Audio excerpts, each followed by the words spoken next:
So good morning, everyone, and welcome back to our weekly webinar series. We are today at episode number 152, and we're talking about group insolvency. Over to Anil. Thank you, Ankit. We have done 3 episodes on cross-border insolvency, part 1, 2, and 3, and we concluded. And we only decided that after this, we would be doing this group insolvency because there are various queries which comes on group insolvency. And also the trigger is that the discussion paper, which was released by IBBI on 4th of February 25, they have, as an interim arrangement, have they have proposed some kind of group insolvency provisions. When the IBBI thought that an overall changes based on a UNCITRAL model law is not immediately possible, so they in fact tried to make it interim arrangement, and that is what is the discussion paper, which is open for comments from public. That discussion paper in fact trigger that let us understand what has happened so far in the group insolvency in India, what all efforts have been done by Ministry of Corporate Affairs, IBBI, and also what kind of rules and regulations have been drafted, what kind of reports have been taken from Insolvency Law Committee. So all this that we are going to discuss today. So let's again welcome our audience at 152nd episode of AAA Weekly Webinar Series. And we are starting with our PPT. Thank you very much for participating, and we are discussing what, in fact, I have already said that IBBI discussion paper released on 4th of February 25, IBBI have an interim measure have proposed certain group insolvency provisions. In fact, when we go back in what all the efforts have been made by Ministry of Corporate Affairs and IBBI, the first working group was formed on 23rd of September 2019. The report came on 23rd of September 2019. And then the cross-border insolvency rules and regulation committee, in fact, was also given a mandate that they should also frame rules and regulations for group insolvency. They have also given their report in December 21, and then there are some judicial pronouncements where the group insolvency has already done. Now we would see the working group report. In fact, this part today, we are only focusing on what in fact was recommended by working group, how they have perceived this subject, how they have seen the international practice, and then in what manner they proposed, and how finally, based on the same working group report, how the cross-border insolvency rules and regulation committee in their part 2 framed some regulations that we will see in part 2. So first of all, when this working group gave a report, the working group covered right from the beginning what exactly we are standing, where India is today as regards group insolvency is concerned. And in fact, they kind of identified that this group insolvency is also a part of this landmark reform, which is IBC. And in fact, presently, the Insolvency and Bankruptcy Code treats each company as a separate legal entity. And each company goes into corporate insolvency resolution process separately. There is no synchronization which is proposed or which is provided in the law for the entire group or between the group. no clarity on how inter-group financials and operational dependencies should be handled. And it was also very clearly,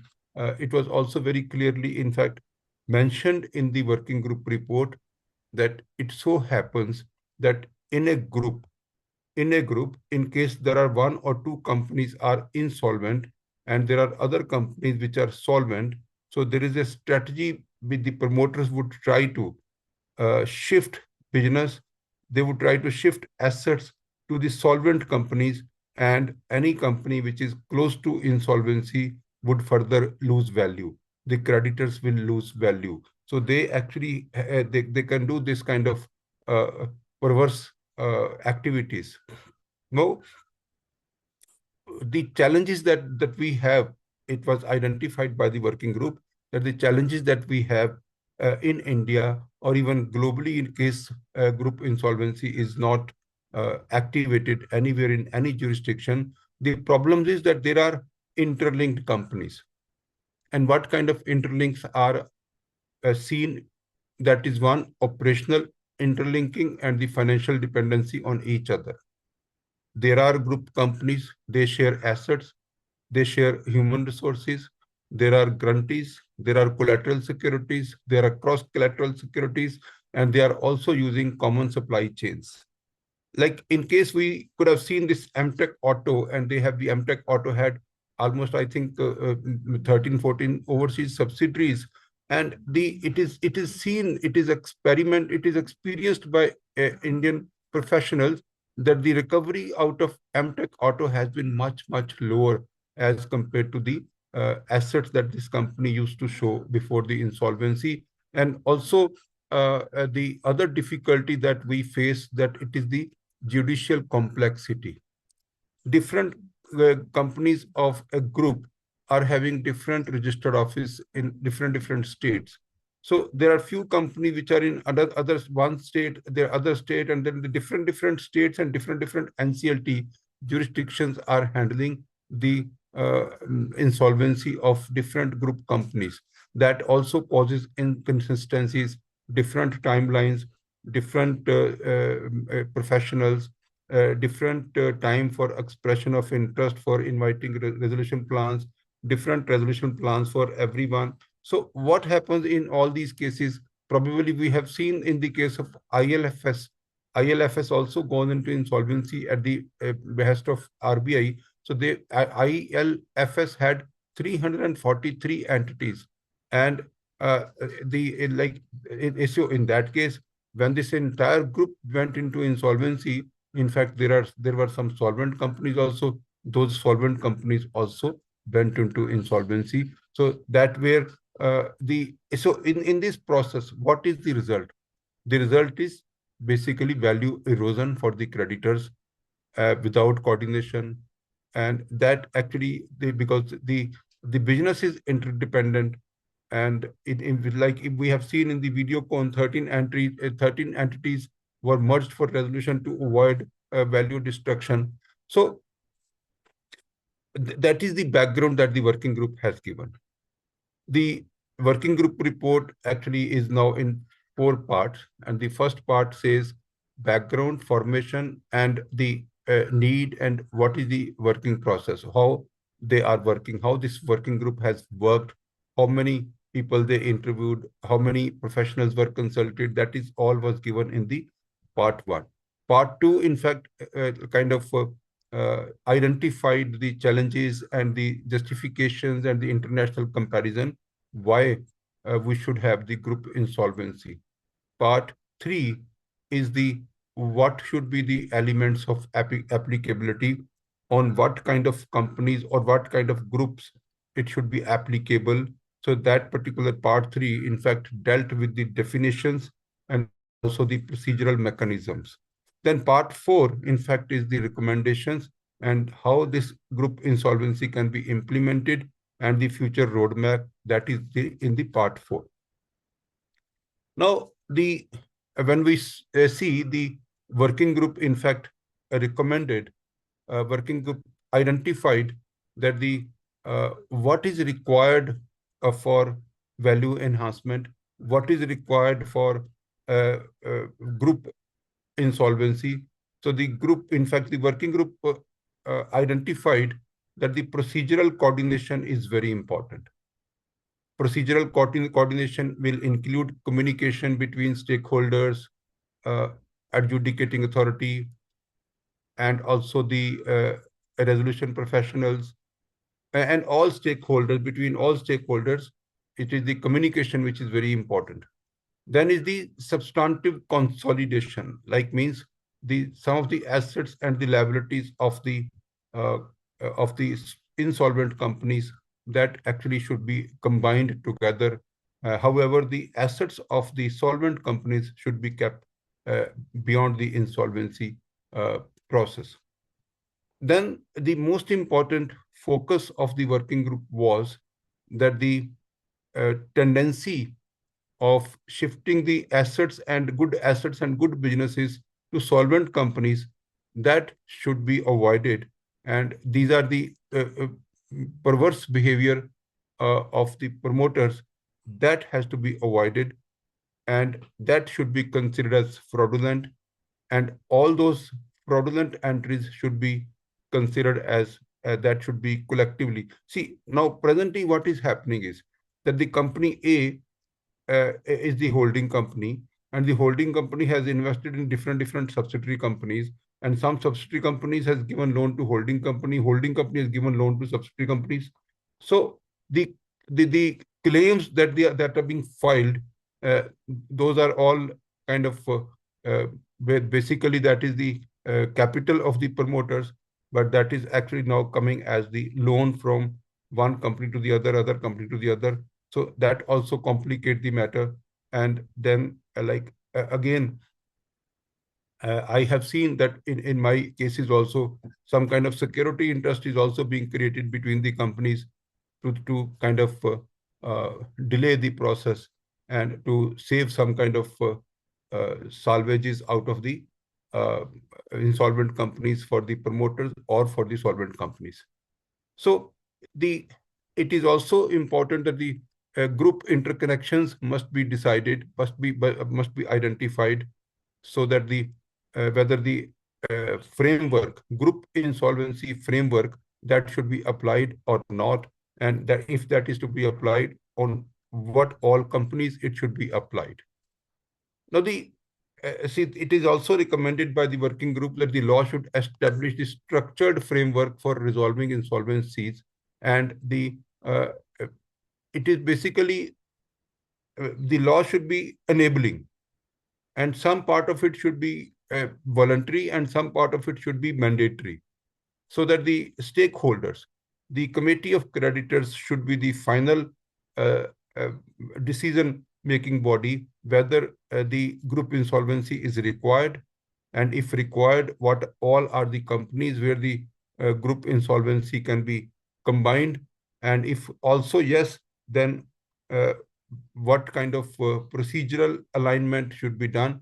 So the working group has recommended that it should be some part voluntary and some part mandatory. And even if the mandatory part, first of all, the committee of creditors must take a decision that yes, it is beneficial for them, it will actually enhance their value, and it will also enhance the value of the business of the group.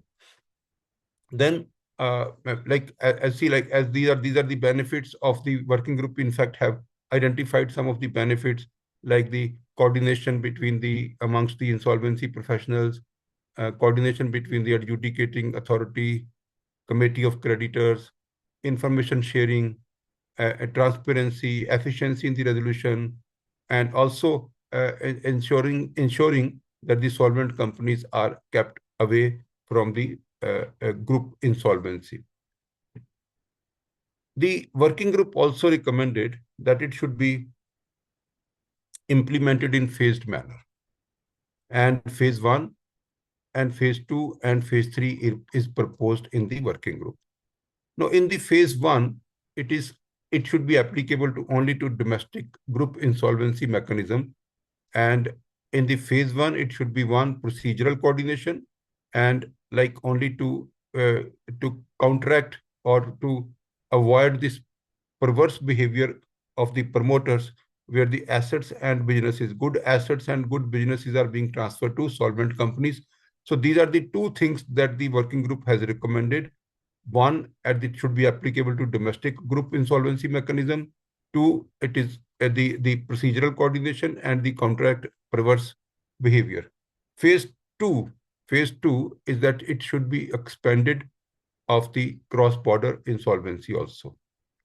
Once the cross-border insolvency is implemented in India, at that time, even the group insolvency phase 2 should also be implemented.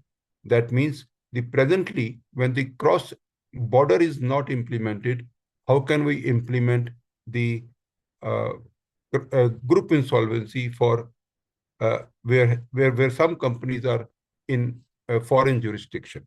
So therefore, presently it is only and only recommended for domestic companies and only domestic groups. Then in phase 2, the working group has also recommended that the government will also extend their protocol cooperations with foreign jurisdictions. And then in phase 3,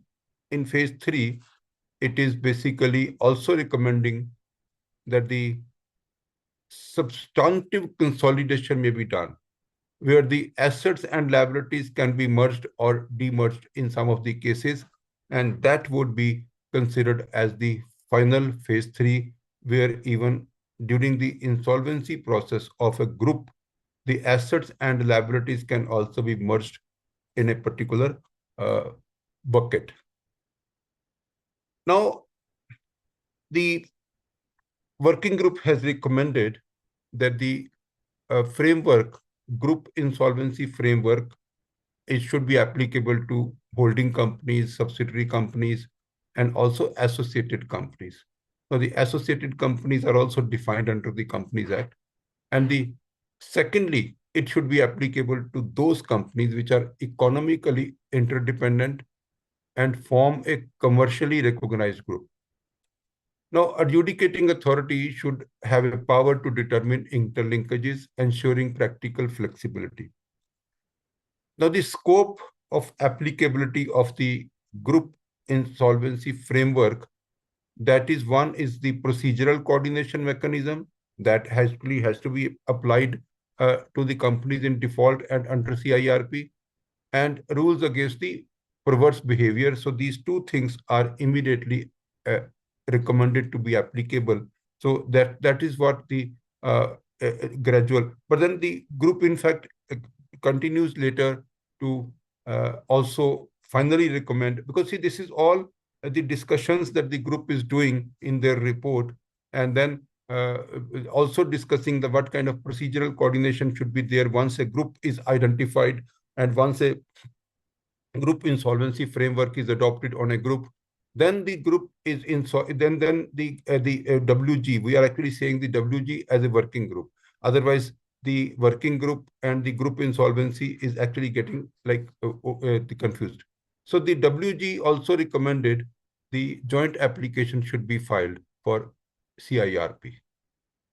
Then the WG recommended that the communication, cooperation, and information sharing amongst the stakeholders, that is very important. Single insolvency professionals and single adjudicating authority is also recommended by the WG. Then formation of group creditors committee. Group COC. Group COC is something which is slightly, the WG was not very sure about the group COC, but finally the WG recommended that there can be a group COC along with the individual COCs of the company, and also the WG has recommended that there can be a group coordination proceedings and a group coordinator can be appointed. A group coordinator can be appointed to align the CIRP strategies of all the group companies. So there are some other additional procedural mechanisms that has also been recommended by WG. As the joint application also can be filed for multiple group companies. So in that case, the adjudicating authority the first adjudicating authority, in case it is not a joint application, the first adjudicating authority where this first company has gone into CIRP, and then there should be powers that the all other insolvencies can be transferred to that bench only. And this is the single insolvency professional should oversee multiple group companies and single bench. So again and again, they're discussing all this thing. Group COC, as I said, and group coordination proceedings, group coordinator. The one thing that they have also recommended that in case a group insolvency framework is adopted, then the period, CIRP period should be extended by 90 days. So in case presently it is 330 days maximum and plus 90 days, so it will go to 420 days in case it is group insolvency. Then we actually can say, because see again the rationale, the WG has explained multiple times the rationales, what kind of group would be considered as a group insolvency eligible group. So there are something like benefiting from shared control, that is like intra-group financing, operational synergies. So that is something which is available in, as far as the company law is concerned. Company law deals every company as a separate company, despite group interdependencies. However, there are concepts of holding company, subsidiary company, associate companies, and the see, like again, I would say the working group, in fact, emphasized that while legal separateness is maintained, the economic realities of the corporate groups necessitates a structured framework for group insolvency resolution. Also, the special concerns which actually have been seen in the international scenario. In fact,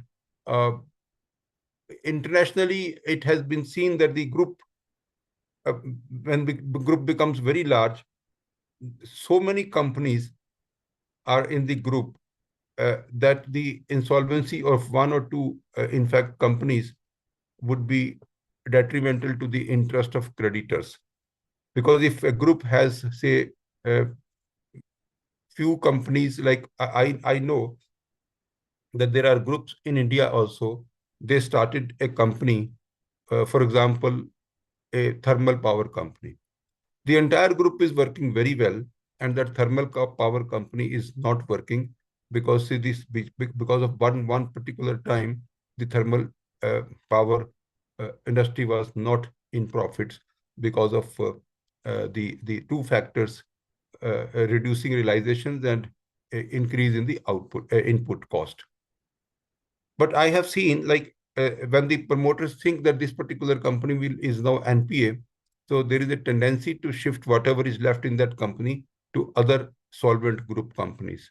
So the interlinkages, therefore the related party transactions, that also is something that is a reason, because then a company will shift most of the assets and with good business to other associate companies.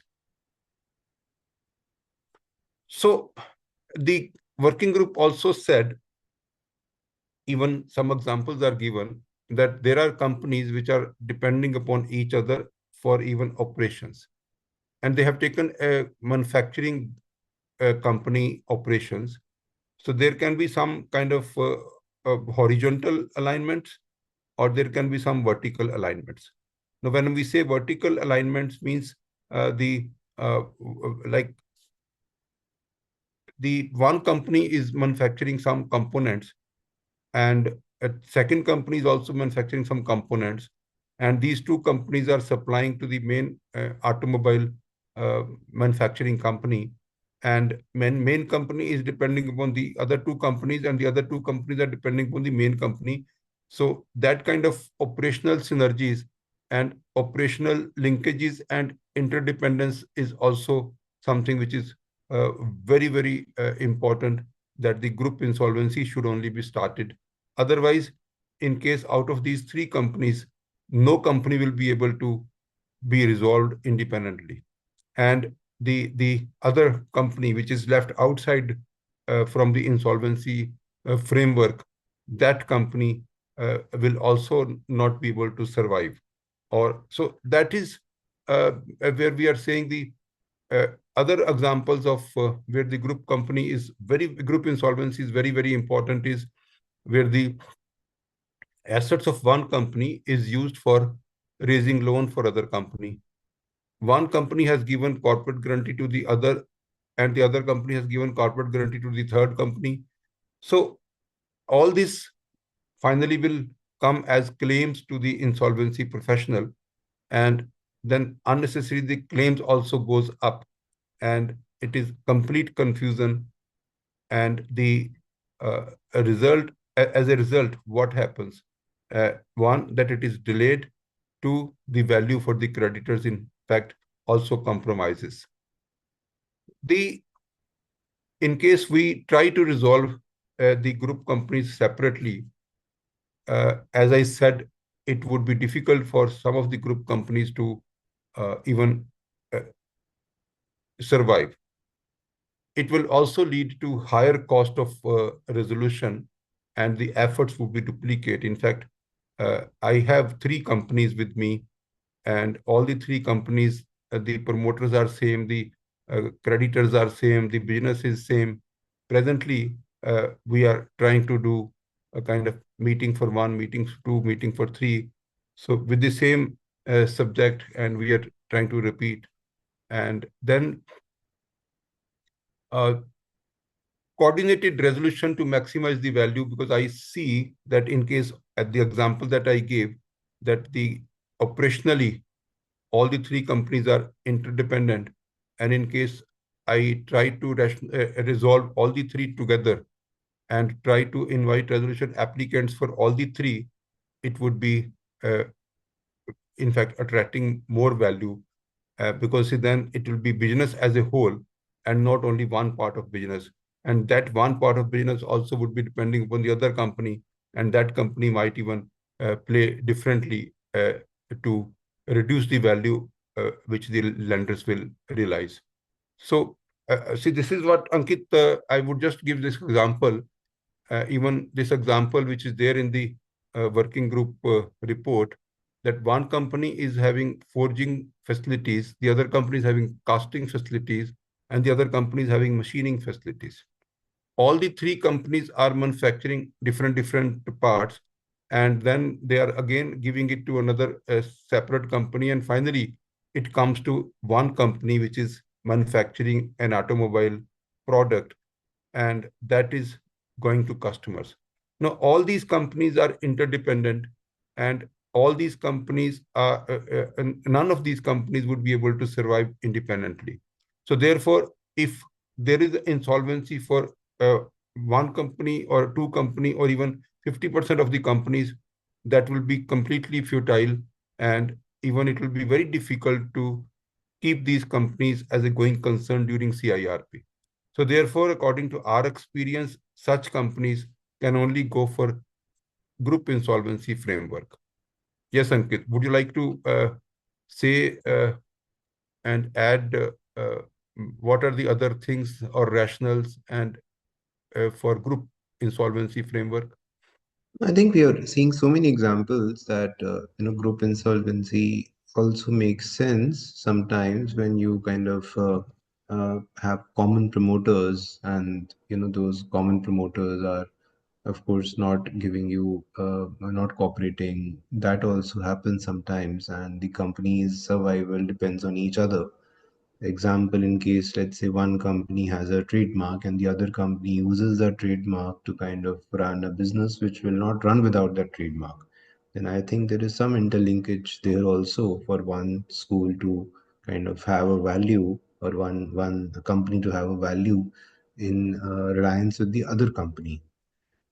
So yes, wherever there are some synergies, they matter. Like another company where I can talk about, where I can actually talk about a subsidiary company to another company, a group the holding company. The holding company has its own operations and the subsidiary company has its own operations. Their businesses are not tangled. Therefore, the communication that is required between the two RPs who are appointed in the holding company and the subsidiary company, both of which are engaged in the power sector. So they have very little in common because the business is not common. So I think this chart that you represented is talking about how different companies are making different products and then clubbing them to kind of give a final product to the consumer. The consumer will continue business only if he gets that final product. Now, how do we get that final product is totally dependent on each company's performance.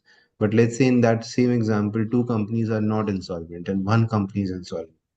So the two companies to survive, if the insolvent company is not able to continue with the production, maybe they can go to a third party and kind of get those parts contractually built. That is what will happen there eventually in case we talk about the dependence on dependence on giving the product to the consumer. So yes, in some occasions, group insolvency will add value.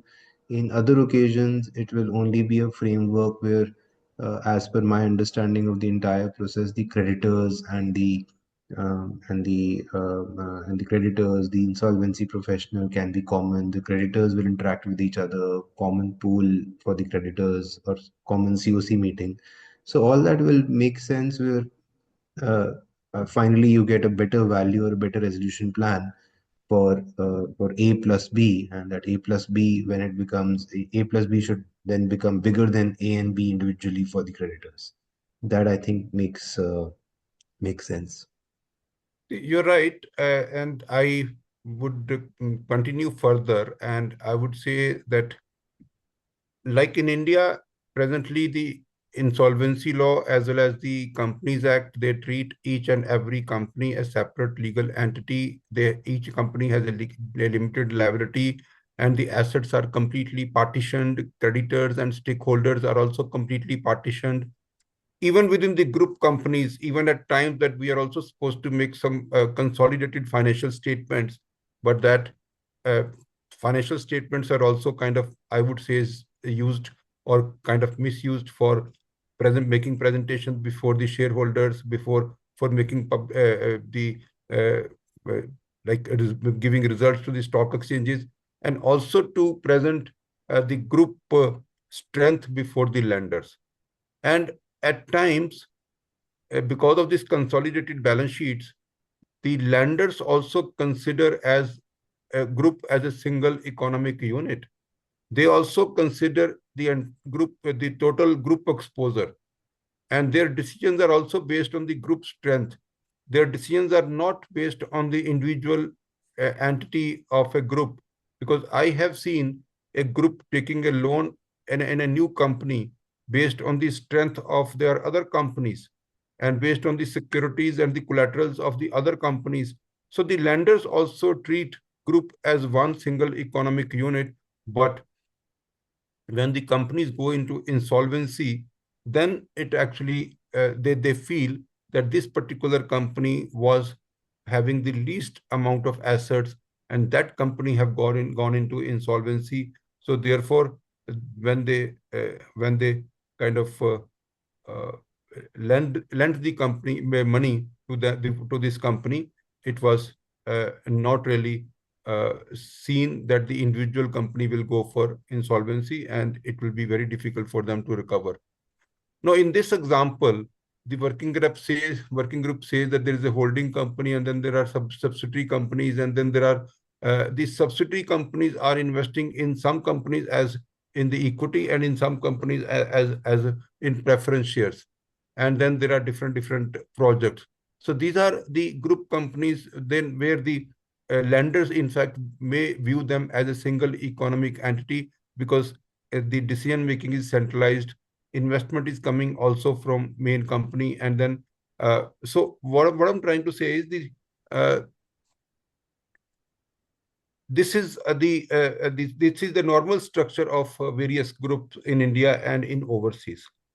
Now, when we see this lending activity in India. And in the lending activity, first of all, in these corporate groups, information between various creditors and promoters, there are some kind of unfair transactions. And that unfair transaction includes, again, tunneling. Tunneling, I have already explained, like shifting the good businesses and good assets to healthy companies, and then giving unsecured loans, and then improper assets transfer. Like, as I said, that the transfer of good assets to different companies. And these actions, in fact, divert the lot of value from those companies, which finally will go to insolvency. So the concerns that the working capital, in fact, clearly wrote in their group, like the tunneling and wealth diversion, that can be avoided by a group insolvency framework. Because if the dominant shareholder, they will move value from one entity to the other entity for their personal benefits. Then unsecured intercompany loans, and that is also with unsound financials, unsound businesses. The unsecured loans are being given here and there, and then the improper asset transfer. These are the concerns, and the judicial recognition of group-wide issues in the insolvency cases that we have seen in the Videocon group. We have seen multiple Videocon companies. Finally, the court decided to club together their insolvency. Again, in the Edelweiss ARC and Sachet infrastructure, the insolvency, group insolvency was in fact held by ANCLAT, and it was required according to ANCLAT. And in fact, they ordered for a consolidated resolution planning, and with the same resolution professional. Also, in the case of Amarpali, I would say, when the Supreme Court took over this case from us, in fact, the 40 Amarpali group companies, they in fact all were brought into the Supreme Court activities, and all those companies' assets were part of the same insolvency resolution, and the government appointed, the Supreme Court appointed administrator tried to resolve the issues which came out of all the 40 companies. So that was this way the in India, the group insolvency has actually been somehow is being done. Then we will now come to the what kind of provisions which would be required to be amended for the group insolvency framework to be implemented. We would see as far as this presently, there is no such provision in the IBC. It is all about individual companies, and the provision is only recognizing the group.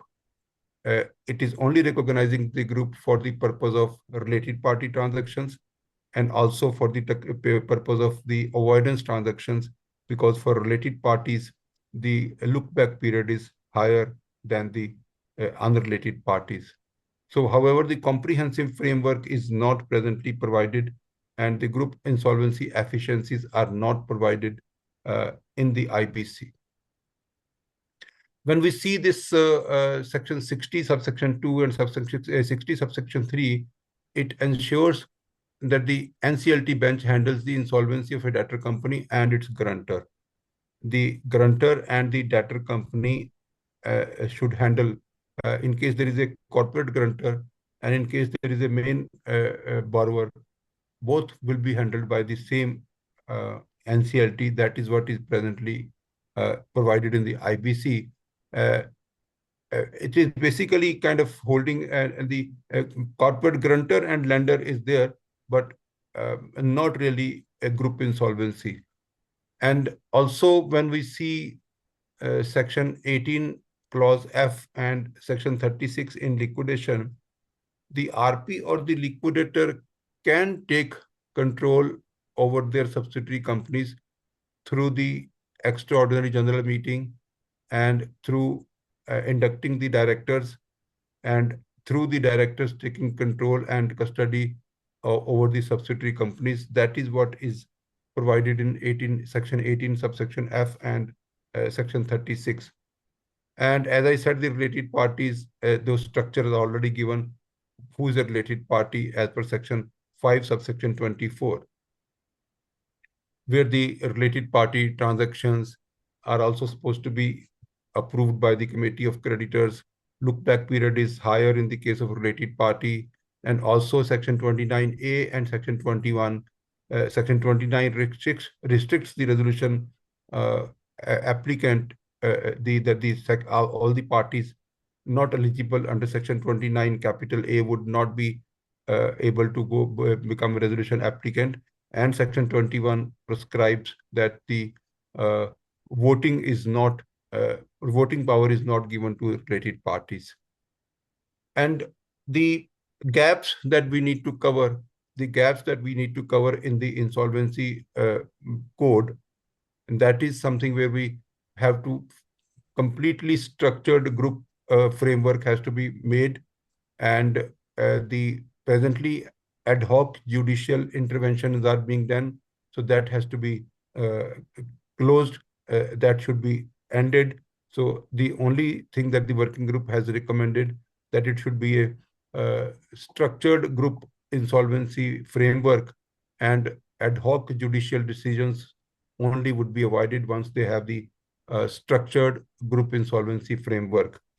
And again, we have this, although the scheme of arrangement and compromise under section 230 of the Companies Act, that is also but not used multiple times. I believe the proposal that recently, in fact, I got approved for 𝐊𝐞𝐲 Limited under section 230 of the Companies Act as while the company was in liquidation, and it was approved.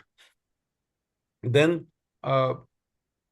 the advantage of the framework, the working group has identified that the key advantages and the concerns that would be resolution efficiency, value realization, that we've already said multiple times, reduction of cost, judicial delays, and maximization of the value, lower cost of capital, increasing the certainty of the stakeholders, and judicial efficiency. These are all concerns which the higher cost of capital, additional cost, including unfair need for the balanced approach. All this is we've been discussing generally, so we don't need the PPTs for this. Need for a framework that we've already done.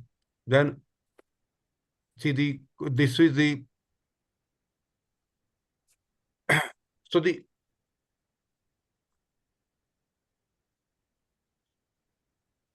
yes. Now this working group is saying that we will actually implement it gradually. So first is the procedural coordination, where the joint applications, common COC, and single resolution professional. Then is the substantive consolidation, that is the combining the assets and liabilities of different companies. And then the rules against perverse behavior, where the preventing the transactions between the group companies so that the value is not eroded. As we've already said multiple times, because the group also has given a report, how the group would be defined. So the definitions, when it started with the definitions, how the group will be defined. So the group, first of all, identified that in foreign direct investment policy of India, the group company is defined as two or more enterprises that either hold at least 26% voting right in another entity, or appoint more than 50% of its board of directors. So that is the definition under the foreign direct investment policy. Then under the Competition Act, the group is defined when two or more companies that directly or indirectly exercise 26% plus voting rights, appoint 50% of the board members, they control the management or affairs of another company. This is an additional thing as compared to the foreign direct policy. Then RBI defines the group according to their prudential norms and RBI Act, defining a group companies to include subsidiaries, joint ventures, associate companies, and promoter-promotee relationship with 20% equity investment as key criteria. 20% equity criteria as key criteria, that is the RBI rules. the SEBI issue of capital and disclosure requirements and regulations says define group companies in the context of related party transactions covering entities with past related party transactions as per accounting standards and other entities considered material by the issuer's board. So this is the defining group companies as per the SEBI. They have a different uh, perspective. Then under the Companies Act, the group company defines as holding and subsidiary relationship that is there in section 2 subsection 87. A subsidiary company is a company where the holding company controls board composition or exercise 50% of the voting power alone or with other subsidiaries. Alone or with other subsidiaries, it will be considered as holding company or subsidiary company.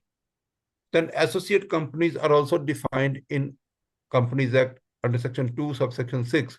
An associate company is one in which the another entity has significant influence, defined as at least 20% of the voting power, at least 20% of the voting power, or participation in business decisions under an agreement.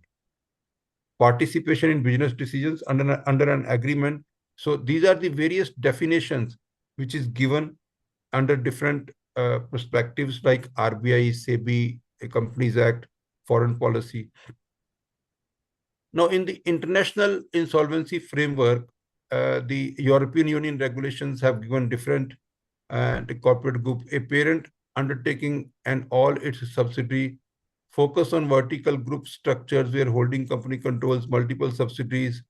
And then we also have German insolvency law defines a corporate group as legally independent enterprises that have their center of main interest in Germany and are affiliated by either a controlling influence or consolidation under the common management.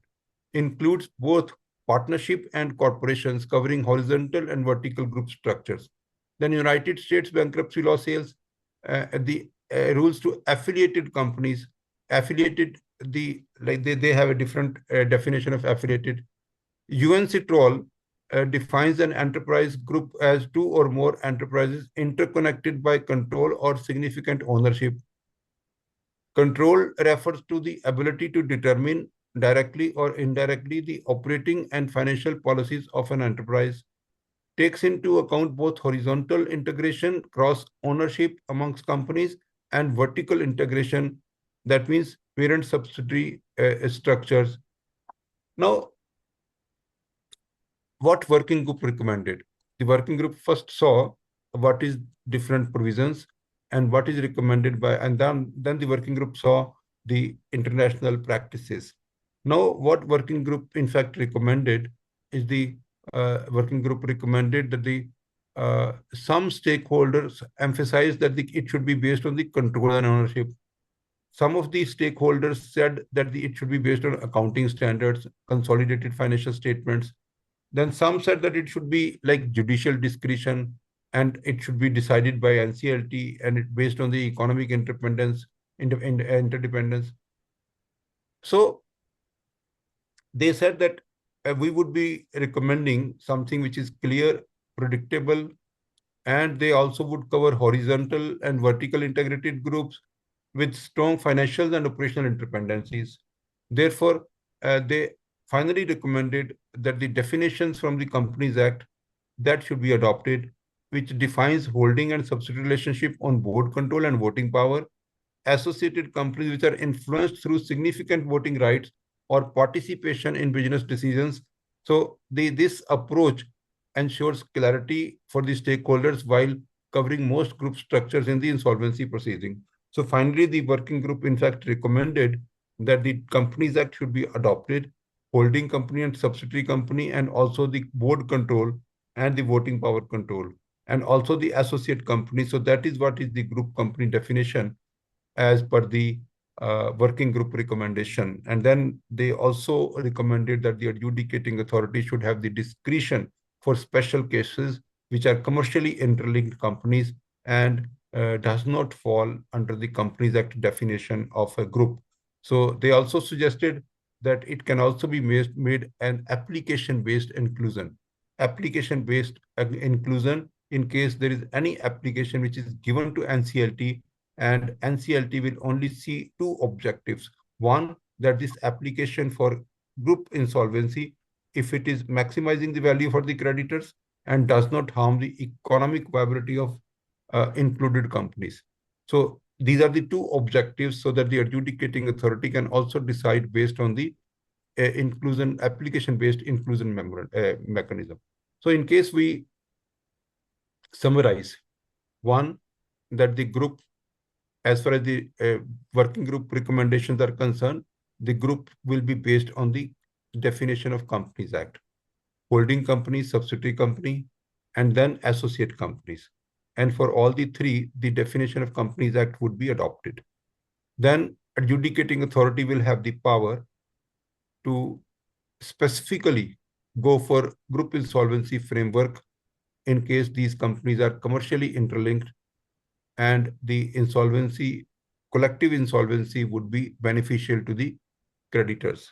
And the third is that even others can make an application-based inclusion mechanism. Even others can also make an application that this company is already under insolvency.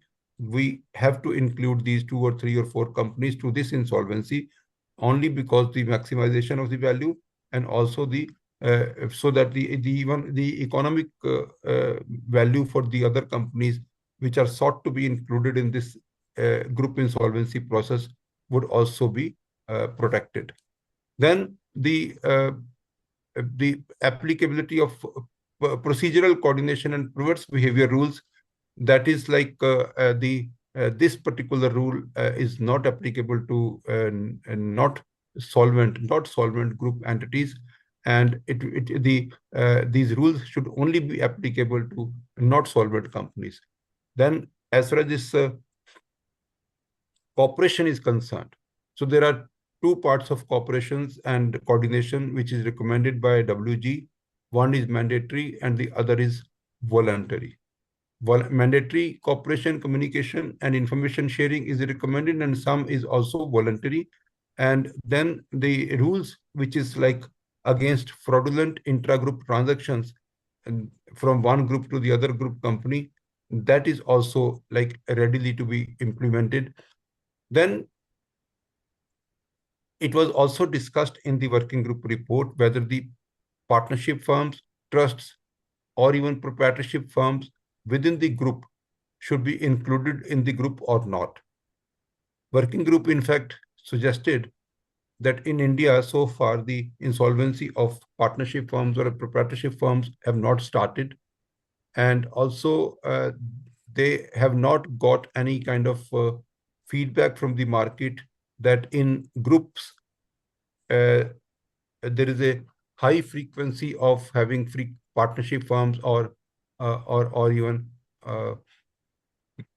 I'm not saying limited liability partnership. I'm saying the registered partnership firms or partnership firms are not really seen in the corporate groups. So therefore, they have kept this issue pending, and this will depend upon whether the insolvency of partnership firms or proprietorship firms have started or not. So this issue has been kept pending. So then they have recommended final recommendation of their amendments, and then we will move on to the amendments. Now, Ankit, I think before I move on to the amendments, I need your input, or I need in case there is any question from the audience. So only one question, but that question is not relating to group insolvency. So we can request participants to raise their hands in case they have any questions. I think we have a raised hand. I will just allow Mr. Sharma to talk. N.K. Sharma-ji. Good morning. Good morning, Goel sir. Good morning. So in fact, I've been handling one group insolvency matter, that is Anand Info Edge misdirected sales. I had a word with Ankit earlier for getting the valuation done. But now the matter is stuck up. Just want to know whether the IRP in the first meeting itself can take a decision to call one COC for all three companies. No.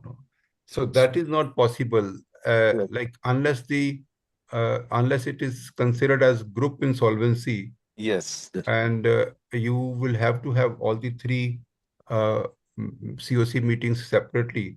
Yes, yes, sir. I need to understand like any kind of what is the order from NCLT, because the See, NCLT will. order was for one CIR. I mean, for all three companies. Okay, so There, one. there is somewhere written the word group insolvency also. So all the three companies are uh, collectively declared as Yes, entering into CIRP. all the companies are interwoven. They were dependent upon each other. One, it is a real estate matter. One company was allotee of the land from the Noida. Second was a JDA, and then in between they entered into the third company and avoided the company number 2. So all are interrelated. So what I think you should do is, one, that you should have separate committee of creditors for all the three companies. Yes, I And have gone for that. then Yes. you can have the one group COC also. And But while the other three companies will have separate COC, because okay. see, and the group COC also you can have. And this is something which is the NCLT should have clarified. Yes, But yes, in sir. case they have not clarified, No, and sir, all I the have, creditors, sorry for interruption. I have approached NCLT for giving direction me on this matter, whether I should go for three parallel COCs or should create one group insolvency. I mean, group coordination. that must be pending before Yes, NCLT. yes, pending. Yes, sir. So I believe one I that you think should have, no, I I would like believe, to add. Yeah, I would like to add okay. here that creating those separate COCs and having a common COC, I believe the NCLT will also like to understand from you as an RP that what will be beneficial for the faster resolution of the process. So in Right, case sir. they have Right. to an order where they say that okay, make one COC for all the three projects. They Okay. have to see the merits of doing that and how that will help the resolution process or how Yes, it sir. will help avoid the litigations. I think that Okay. that be something that they'll be looking from you as an RP. Right, sir. So I believe the committee of creditors also should be a very big deciding force whether you should have the combined COC or not. But in case it's a group insolvency, then that means that you would be inviting the resolution plans for the group. So Yes, yes, all sir. the three That's COC plus the group COC, that is obvious. I okay. still Okay. feel that even if the NCLT is keeping this matter pending, you can Yes, have sir. a group COC meeting and you can in fact go ahead and you can continue with your process. This is what is my feeling, because see, after reading the entire study report and the proposed regulations, Yes, this is sir. also one of the option that while the three COCs are continuing, one main COC for the group can also be formed. And Sir, then all three COCs of all three companies should agree to that. but in that case, all these intercompany claims will be excluded. That there are no intercompany claims, and basically the home buyer had paid amount to one of them, and they have submitted their claim there only. Except Noida, who has submitted their claim in the first allotee company. So I believe the members of each committee, they will also agree. They should not have any objection to this. Okay, They okay, should they okay. should also agree, and you Right, should sir. have the meetings of all the three, and you should Yes, see this is what is the concept, and whatever the proposed group has recommended. I yes, think that yes, sir. actually reflect rational, and in Right, sir. case we present this rational before the committee members, they will say yes. Okay, okay, sir. Okay. Thank you very much, sir. Good, Thank you, good. sir. Okay. Thank you. Right. Ankit, any other question that you would like to handle? So, no other question per se which leads to our subject today. So the working group further says that it will reduce cost, it will avoid duplication, and the claim processing will be also common. Creditors meetings will also common. Court proceedings will also common. So it will reduce the legal and administrative cost and streamlining the procedures. and the information, in fact, the complete information, collective information will be available. Centralized sale preparation, like the preparation for the inviting the resolution applicants. Identification of potential buyers also will be centralized. Coordinated negotiations with the resolution applicants, preventing the complexities that arise when different office holders manage separate transactions. Then finally, it says that it will maximize the assets value, coordinated asset sales. Then it will also preserve business synergies, uh, prevent value erosions. This is all the benefits finally, and this is where finally they have said that the European Union have also adopted this. German law also adopted this. So all these coordination things have already been adopted, and finally the working group has recommended that there are mandatory cooperation, and what is that information sharing amongst NCLT and insolvency professional and COC, and there will be an optional mechanism also based on the stakeholders' decision. Some information sharing will be mandatory and some information sharing will be optional based on the discussion of the stakeholders. Then the joint application process is also recommended. Single adjudicating authority is also recommended. Appointment of single insolvency professional unless conflicts or capacity constraints exist. Formation of group creditors committee, optional, where COC sees benefit. So that is the Ankit, what you said is the same. If the COC sees benefit, then they will actually have group creditors committee. Then they also have recommended group coordination proceedings, and they also have advised that we should have the group coordinator.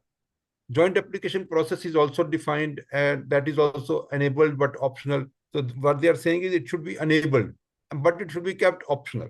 It will be optional to the creditors whether they would like to make a common application or different applications. So then the solvent company should not be included in that. Single adjudicating authority, they have also said the first NCLT, which is actually started the first case, everything should be transferred to that NCLT, and that can be done on their own motion or also on a request from any COC member. Then appointment of single insolvency professional to ensure transparency, streamlining intra-group transactions, lower cost, and resources are inadequate. So then it is the group COC and the COC of each company. As I said, that is also recommended, but the group COC is optional. That's what is recommended. Coordinated proceedings like common data room, information memorandum, expression of interest should be common for all the multiple group companies, consolidated restructuring plan, and then they're also saying that the COC should have the power. COC should have the power to opt in and opt out. And once they have opted in the group, then they will not have any power to opt out. And then the procedural coordination, as I said, that the CIRP initiation common, application filing common, appointment of IP valuer, public announcements, collective and verification of claims, COC formation, meetings, resolution plans, transaction audit, all this will be common. Additional 90 days procedure, and then the amendments which will be required in section 60, it will be done. Then the rules also will be made, and the regulations also will be made. As I said, NCLT rules also will be made, and the subordination of claims. So this subject was also discussed, like in case of related company claims. Now, the examples that I can say that in case there is a claim from a related party and there is a claim from unrelated party, and it is normally it was between the stakeholders of the working group, it was decided, it was discussed that there should be subordination only in case they are involved into any fraudulent and the fraudulent activities are detected. Otherwise, if a related party is an unsecured financial creditor, and a related party unsecured financial creditor should have parity with the unrelated party financial unsecured creditor. And however, they would be subordinate to the unrelated party creditors only in case of fraud. So that is something which has been decided. Even various courts have also decided like in fact the working group suggested that the fraudulent intra-group transactions, in fact, we have sufficient provisions. We have section 29 wherein the related party transactions are supposed to be verified. So therefore, no additional provisions are required, even for the this thing prioritizing external creditor that I already said that we will. They are not saying that we will prioritize internal. Fraudulent intragroup transactions are fully covered under the law. That is something which is already discussed.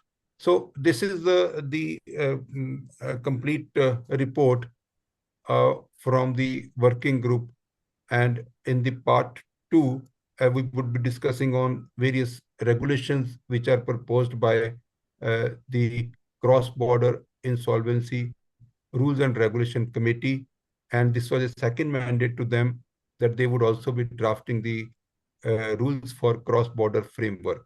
And then finally we will discuss how the interim arrangement is being proposed now by IBBI as per the discussion paper dated 4th of February 25. So we have seen the not a very difficult, but then it would be very, very complicated. And Ankit, finally, what do you say a group insolvency framework? Is it desirable?